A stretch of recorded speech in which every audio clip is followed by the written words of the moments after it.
Are you tired of tantrums? Those explosive moments that test your limits and leave you exhausted and unsure of what to do? What if I told you there's a secret?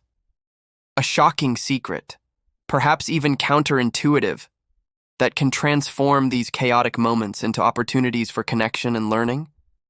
Prepare to discover an approach that goes beyond cliché advice and that actually works. Your journey to a calmer home and a more harmonious relationship with your child begins now.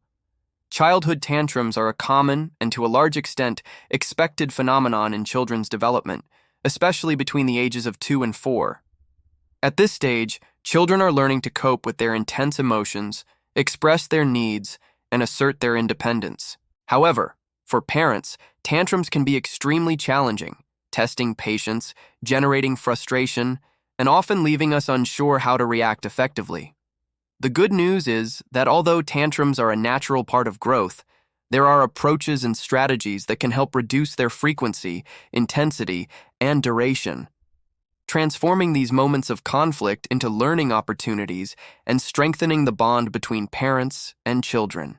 The shocking secret to dealing with tantrums doesn't lie in fancy techniques or magic solutions, but rather in a fundamental shift in perspective. Understanding a tantrum not as an attempt at manipulation or a personal attack, but as a form of immature communication.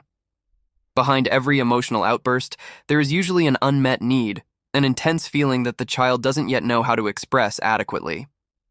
Instead of focusing on stopping the tantrum at all costs, the secret lies in welcoming the child's emotion, validating their feelings, and gradually teaching them to cope with these emotions in a healthier way. The first step in applying this secret is to stay calm. In the midst of the chaos of a tantrum, the parent's reaction is crucial. If we respond with anger, frustration, or shouting, we tend to intensify the tantrum and create an even more tense environment. Taking a deep breath, remembering that this behavior is a phase, and trying to maintain a calm demeanor can make all the difference. Our calmness serves as a beacon for the child, conveying security and helping them to calm down as well. The second step is to validate the child's feelings. Even if the reason for the tantrum seems trivial or irrational to us, for the child, that feeling is real and important. Phrases like, "I see you are very upset because we can't buy that toy right now," or "It seems like you are really frustrated because you can't do this on your own," help the child feel understood and accepted. Validation doesn't mean giving in to what the child wants, but rather acknowledging the legitimacy of their emotion. The third step is to offer support and comfort. During a tantrum, the child is in a state of emotional dysregulation and needs our support to calm down. A hug, a gentle touch, or simply our calm presence can help the child feel safe and protected. Avoid trying to rationalize or give lectures during the height of the tantrum. At this moment, the child is not able to process logical information. The focus should be on helping them regulate their emotions.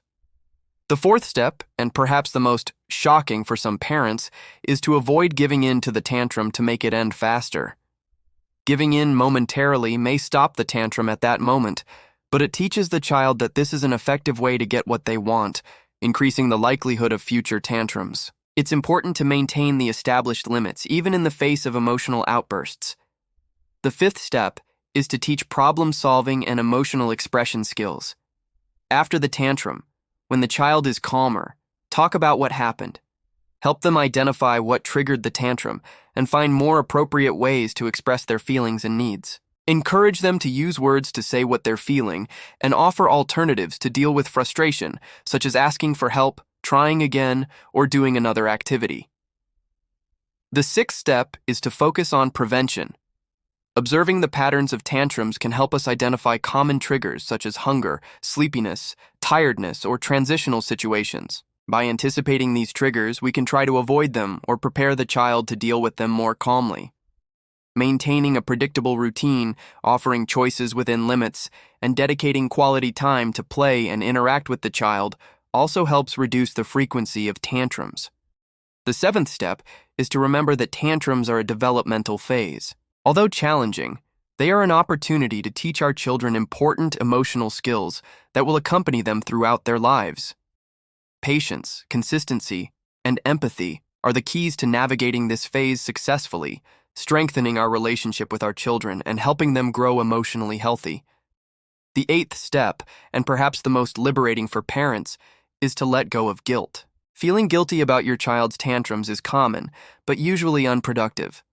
Tantrums are not a reflection of our failure as parents, but rather a part of the child's learning process.